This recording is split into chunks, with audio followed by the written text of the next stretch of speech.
My school thought they were geniuses when they made the Wi-Fi password impossible to crack. They didn't realize they just declared war on 2,000 bored teenagers with nothing but time and spite. It started when Principal Morrison announced the new policy. Students caught sharing the school Wi-Fi password will face immediate suspension. The password was 47 characters long, randomly generated every week, and only given to teachers. My friend Marcus was the first to strike back. He brought a 30-foot Ethernet cable to school and plugged directly into the computer lab wall. When Mr. Morrison walked by, Marcus was sitting in the hallway, laptop connected, cable snaking under the door. "Marcus, what are you doing using wired internet?" "Sir, the policy only mentions Wi-Fi. That cable is a tripping hazard." I put up caution signs. Marcus had indeed placed tiny yellow wet floor signs every 3 feet along the cable. Mr. Morrison updated the policy. No Ethernet cables over 6 feet. So Marcus brought 6 separate 6-foot cables and 5 friends. They formed a human chain, each person holding a laptop connected to each other, passing internet from the lab to the cafeteria, like a digital bucket brigade. "This is ridiculous," Mr. Morrison said. "This is compliance," Marcus replied. "Each cable is exactly 6 after new rule. No daisy chaining connection." That's when Jennifer got involved. She noticed the smart TV in the library was connected to Wi-Fi. She screen mirrored her phone to the TV, then used the TV's browser to create a hotspot that broadcast to her laptop. "Jennifer, you're using the school Wi-Fi." "No, sir. I'm using the TV's connection. The TV isn't a student. The TV doesn't need suspension threats," she added sweetly. Mr. Morrison banned using school devices as intermediaries. Alex took a different approach. He stood outside the teacher's lounge with a clipboard, claiming he was conducting a password security audit for his computer science project. He'd asked teachers to write their password down to test memorability pattern. 3 teachers actually did it before words. "Alex, this is deception." "This is social engineering research, sir. Very educational." "Did you get the password?" "That would be unethical to reveal." Meanwhile, Sarah had noticed something beautiful. The attendance system auto-connected to Wi-Fi when teachers logged in. She volunteered as an office aide and memorized the password as it briefly appeared on screen during setup. She didn't share it though. Instead, she sold the service. "Bring her your device. She'd connect it for you, then change your MAC address so it looked like a printer." By week 3, half the school was showing up as HP LaserJet on the network. "Why do we have 400 printers?" Mr. Morrison asked. Those aren't printers," it replied. "Then what are they?" "Creative student." The arms race escalated. Ryan figured out the password was always posted in the teacher's bathroom, thinking students wouldn't see it there. He used a drone with a camera during lunch when the bathroom was empty. The footage was shaky but readable. "Ryan, you flew a drone into school property." "Into the courtyard, sir. The bathroom window was open." "I was investigating ventilation efficiency for my environmental science project." Mr. Morrison put curtains on the bathroom windows. But the masterpiece came from quiet Emily. She noticed the school's old Wi-Fi routers were still broadcasting. "Just hidden from the network list. They'd forgotten to change those passwords." She connected to school Wi-Fi 2015 with the password admin 123 and had faster internet than the teachers. "Emily, that network was supposed to be decommissioned." "Supposed to be isn't the same as was." "Sir, how did you even find it?" "I didn't. My phone did. I have very aggressive auto-connect setting." The breaking point came during standardized testing week. The online test required internet, so they had to give all students the password. Within minutes, someone had shared it on a paper airplane that flew across the gym. Then another student wrote it in chalk on the track. A third person trained the morning announcements kid to say it phonetically while reading the lunch menu. "Chicken tenders, W1F1P, at SS mashed potatoes, wanter green beans 2-2-4. Chocolate milk exclamation point or $sign. Mr. Morrison called an emergency assembly. "Fine, you win. We're going back to open Wi-Fi with content filters." The auditorium erupted. Then Marcus raised his hand. "Mr. Morrison, about those content filters." "Don't. Just don't. Already found 17 ways around them." "Of course you have." The next day, the Wi-Fi password was "Please just sell responsibly 2024. Someone changed it to "We promise Wink 2024" within an hour. Mr. Morrison pretended not to notice.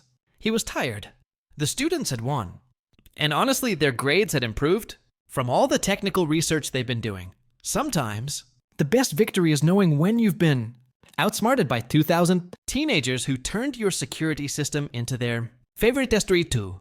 She posted, found his journal and read it to all my friends. He writes poetry about his feelings. So cringe. I commented, thanks for the publicity. Then I published those poems online. They went viral and got a publishing deal. When her friends saw she'd mocked writing, that made me $100,000. I, 29 male, found out my girlfriend violated my privacy at 2:13 p.m. on a Thursday while sitting in a conference room pretending to pay attention to a project timeline presentation. My phone lit up. Instagram notification. She tagged me. The post was a photo of my leather journal, the one I kept in my nightstand drawer, open to a page with my handwriting visible. The caption, found his journal and read it to all my friends. He writes poetry about his feelings. So cringe. Her laugh sounds like wind chimes. I cannot. Emo boyfriend. Poetry is for middle schoolers. Send help. 143 likes already. Her friends commenting. Stop the secondhand embarrassment. Wind chimes. Girl run. He's going to propose with a haiku. My boss asked if I was okay. Guess my face said it all. Yeah, I lied. Just need 5 minutes. Went to the bathroom. Locked myself in a stall. Read the post again. She'd gone through my personal belongings. Photographed my private writing. Posted it publicly. Mocked it. Tagged me so I'd see it. 2 years together, living together for 8 months. I'd supported her through a career change, paid more rent when she was between jobs, listened to her complain about her friends for hours, and she violated my privacy for Instagram likes. I sat there for maybe 3 minutes. Then something clicked. She wanted attention. Fine, let's give her attention. Commented on her post. Thanks for the publicity. Then I opened a new Instagram account, Midnight Lines Poetry. Typed out the first poem from memory. Posted it. Then another, then another. By the time I walked back into that conference room, I'd posted 6 poems and had 47 followers. By 5 p.m., when I left work, I had 2,300 followers and climbing. She called at 5:47 p.m. I was in my car. What are you doing posting my poetry? You said people should see it. I didn't mean take those down. Why? They're my poems, my words. People are attacking me in the comments, saying I'm a bad girlfriend. Are you? This isn't funny. You're right. Violating someone's privacy isn't funny at all. Hung up, drove home. She was there pacing. We need to talk about this. About you going through my stuff without permission. It was just sitting there in a closed drawer in my nightstand. I was looking for a phone charger. My charger's on my desk like always. Try again. She switched tactics. Tears started. I didn't think you'd be so sensitive about it. It was just a joke. Jokes require consent from everyone involved. You got consent from your friends to mock me, not from me. You're being dramatic. I walked to the bedroom, started pulling her things out of my closet. We split closet space 60-40 since I paid more rent. Started putting her clothes in garbage bags. What are you doing? You've got 2 weeks to find a new place. You're not on the lease. You can't kick me out. Actually, I can. Landlord confirmed it this afternoon. You're a guest. I'm giving you 14 days written notice.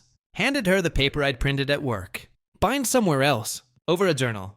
Over a betrayal of trust. The journal was just how you did it. She grabbed her phone. My mom's going to hear about this. Cool. Tell her hi for me. Locked myself in the bedroom. Kept posting poems. The account hit 10,000 followers by midnight. Update 1. That was 6 days ago. It's been absolutely unhinged since then. The account exploded. 10K became 50K in 3 days. Then 100K. Then 200K. Turns out people really connect with honest emotional writing. Who knew? Besides everyone except my ex and her friends. Day 2 after the post, her friend, the one who commented, "Stop, day me." Hey, so like this is getting out of hand. My BF is mad at me for making fun of you, and we might break up. Can you please delete the posts? I screenshot it, posted it to my story with when consequences show up. She blocked me. Good. Day 3, I got an email. A literary agent. Actual literary agent from a real agency. Love your work. Want to discuss representation? Set up a call. She was legit. Repped 3 best-selling poets. Wanted to represent me. I said yes before she could change her mind. Day 4. My girlfriend's mom called. This woman has always been cool to me. Past tense. You're humiliating her. She humiliated me first. It was a mistake. Photographing my journal, reading it to her friends, and posting it publicly sounds like at least 4 separate decisions. Not a mistake. You're being cruel. I'm posting poetry. How is that cruel? You know what you're doing? Yeah, I'm succeeding. Is that the problem? She hung up. My girlfriend came home 30 minutes later, red-eyed. My mom thinks you're horrible. Your mom raised someone who violates privacy for Instagram likes. I'll take her judgment. Why are you being like this? Like what? Posting my own writing. You're doing it to hurt me? Everything isn't about you. Shocking, I know. Day 5, the agent called again. Had publisher interest? Multiple publishers. Wanted to set up meetings. Asked how many poems I had total. About 300 written over 10 years. Send me your best 100, like today. Stayed up until 4 a.m. Scanning, organizing, editing, sent them over. My girlfriend knocked on the bedroom door around 2 a.m. I'd been sleeping in there with the door locked since the eviction notice. Babe, can we talk? No, please. I'm sorry. Sorry you did it. Or sorry, there are consequences. Silence. That's what I thought. Went back to typing. Day 6, got the call. That changed everything. 3 publishers want to bid, but 1 came in preemptively. 3-book deal. $45,000 advance against royalties. They want to move fast. First collection in 4 months. I literally dropped my phone. Had to call her back. That's yes. Holy yes, great. Sending contracts, read them. We'll negotiate details. Hung up, sat there. I'm a mechanical engineer. I make decent money. But this was validation. Professional validation that my writing mattered. My girlfriend got home from work. I was sitting on the couch. Contract draft open on my laptop. So, I got a book deal today. She froze in the doorway. What publishing deal? 3 books. First one's called Midnight Lines. Her face cycled through surprise, confusion, anger, then this calculated look.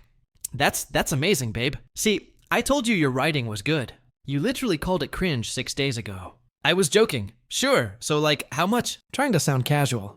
Doesn't matter. Of course it matters.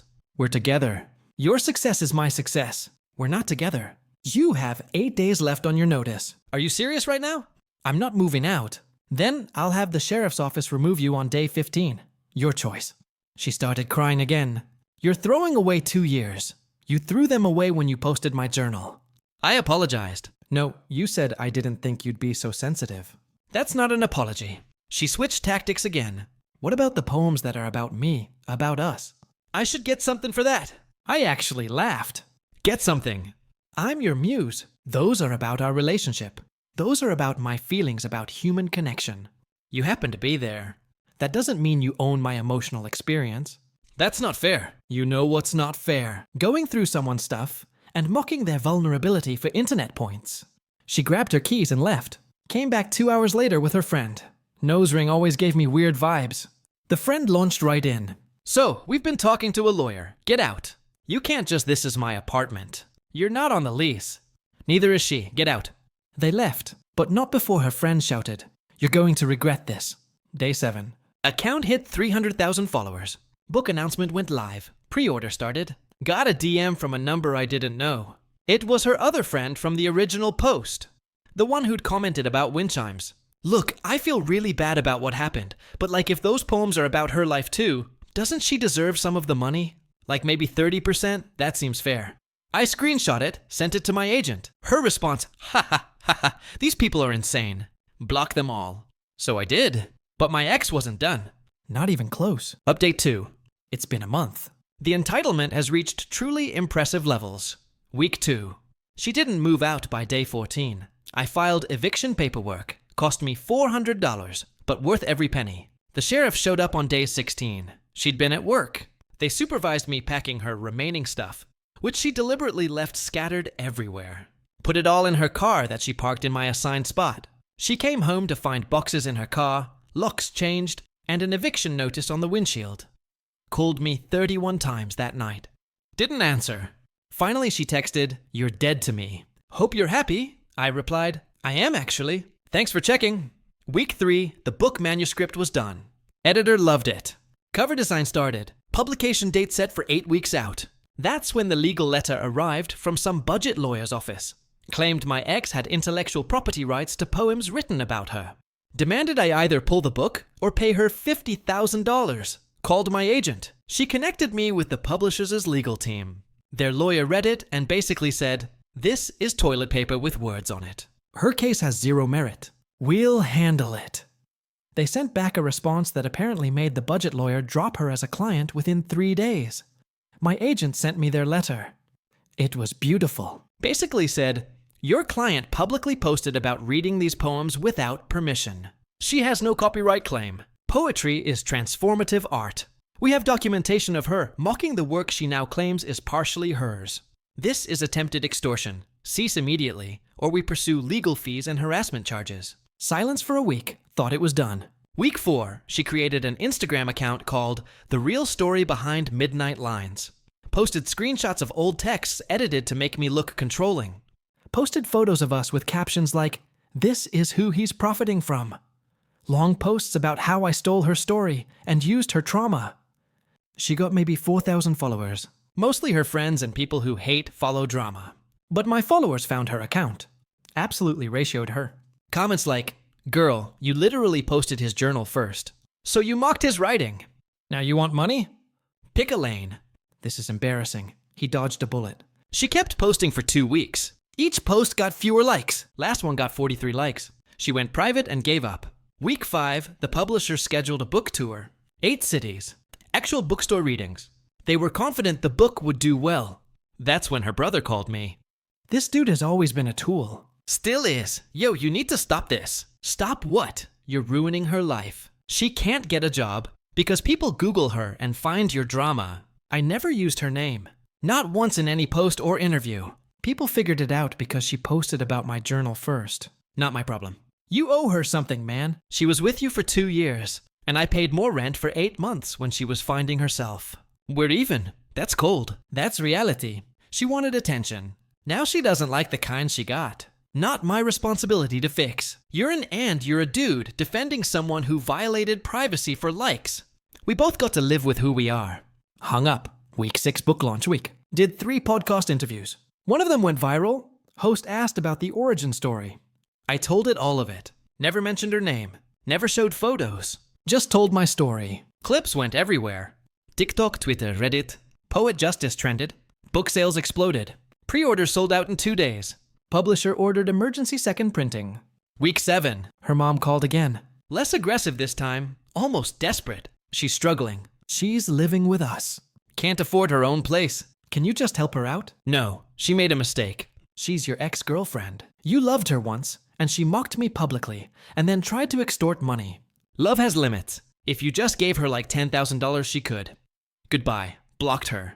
Number 2, week 8, publication day. Went to my local bookstore for the first reading. Expected maybe 20 people. 85 showed up. Line out the door. Read 3 poems. People cried. Signed books for 2 hours. Multiple people told me the book helped them through breakups, losses, hard times. One woman, probably mid-50s, waited until the end. My son died 2 years ago. Your poem about absence helped me breathe again. Thank you. I cried in my car for 20 minutes after. That's what this was about. Not revenge, not money, connection, helping people feel less alone. Got home around 10 p.m. There was a package by my door. No return address. Inside my journal, the original one from the photo. She'd apparently taken it that day. Kept it for 2 months. There was a note. Here's your stupid journal back. Hope you choke on your success. The maturity was overwhelming. Week 9. First royalty statement came in early. Sales were crushing projections. Publisher was thrilled. Started talking about book 2. With the advance, pre-order sales, and initial royalties, I'd already made about $68,000. Projections put me at $140,000 by year end, if momentum held. Paid off my car. Paid off student loans. Put a down payment on a condo. Actually started looking at financial advisors. Got a text from unknown number. Saw you're buying a condo. Must be nice to afford that with my story. Blocked it. Another unknown number. 2 hours later. You're a thief and everyone knows it. Blocked it. Third number that night. Hope you die alone. Screenshot all of them. Sent them to the lawyer. They sent her a formal cease and desist.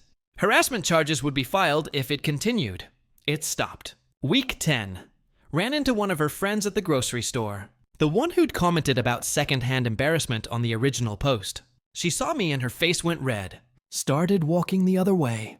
I kept shopping. Heard later she'd broken up with her boyfriend. The one who got mad at her for mocking me. Karma's funny sometimes. Last night, I did a reading at a university. 150 students showed up. The Q&A after was incredible. One student asked, "Do you regret how everything happened?" I regret being with someone who didn't respect my boundaries. I don't regret succeeding anyway. Standing ovation. Felt surreal. My ex is apparently still living with her parents, still unemployed, still bitter. Me? I'm writing book 2. Just signed the contract. Another $50,000 advance. She mocked vulnerability. I turned it into a career. Final update. 3 months since publication. Time to close this book. See what I did there? The numbers. First book sold 45,000 copies in 3 months. Royalties plus advances across 2 books put me at $160,000 total poetry income. Still working my engineering job because I'm not stupid. But the financial cushion is wild. Translation rights sold to 6 countries. Audiobook went live. Someone's adapting 3 poems into a short film. The aftermath. My ex's friend, the nose ring one, sent one final DM last week. Just so you know, she's in therapy now. You really messed her up. I replied, she violated my privacy and tried to extort money. If she's in therapy, good. She needs it. Blocked. Her brother tried to add me on LinkedIn. Blocked immediately. Her mom sent a friend request on Facebook. I barely use Facebook. Blocked. They can't handle that. I won. Not in a petty way, in a turn pain into purpose way. The book tour finished last week, hit all 8 cities, met thousands of readers, signed until my hand cramped.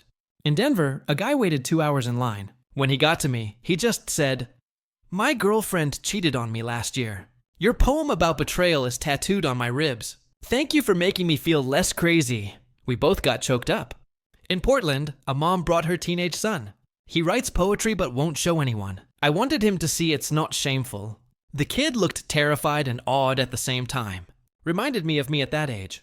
Gave him my email. "Send me your work. I'll read it. Promise, that's the real win." Not the money, not even the vindication. It's the connection. The relationship stuff. Started seeing someone new. Met at a reading in Dallas. She's a high school English teacher. Writes short fiction on weekends. We swap drafts. She actually reads my work and gives thoughtful feedback. Doesn't mock it, doesn't post it, just respects it. Wild how basic respect feels revolutionary after my ex. The final contact. Yesterday got an email from her. The actual her from her actual email. Subject closure. I know I messed up. I know you won't forgive me. But I need you to understand, I was struggling with my own insecurity. And your success is making it worse. Every time I see your book, I remember what I lost. I hope you're happy. I really do. But just know you took something from me too. You took my dignity. You exposed me. We're even now. Please stop. Please just stop succeeding so publicly. It's killing me. I read it 3 times. Then I deleted it, because that email perfectly summarized who she is. Someone who violates boundaries, faces consequences, and then demands the victim stop succeeding because it makes her uncomfortable. She wants me to stop succeeding to make her feel better. The audacity is truly impressive. I'm not stopping. Book 2 is done. Editor has it. Publication scheduled for 8 months from now. Already planning book 3. Leaving engineering in 6 months to write full-time. Got enough saved and enough income to make it work. Bought the condo. It's mine. No memories of anyone mocking my art in the living room. Adopted a cat. Named him Metaphor. He's orange and judges me while I write. Perfect. To everyone who followed this, thank you. Seriously, your support meant everything when I was questioning whether sharing my story was too much. To my ex, I hope you find peace. Real peace. Not the peace of me stopping, but the peace of accepting that you created this situation. And I simply responded, I genuinely hope therapy helps. To writers afraid to share anyway. The people who mock you don't matter. The people who connect with your words do. My college creative writing professor emailed last month. I told you that you had talent. Glad you finally believed me. He was right. My ex was wrong. And sometimes that's all the closure you need. Time to close this journal entry. New poems to write, new readers to meet, new life to live. She wanted to humiliate me with my vulnerability. Instead, she launched my career. Thanks for the publicity. Peace out.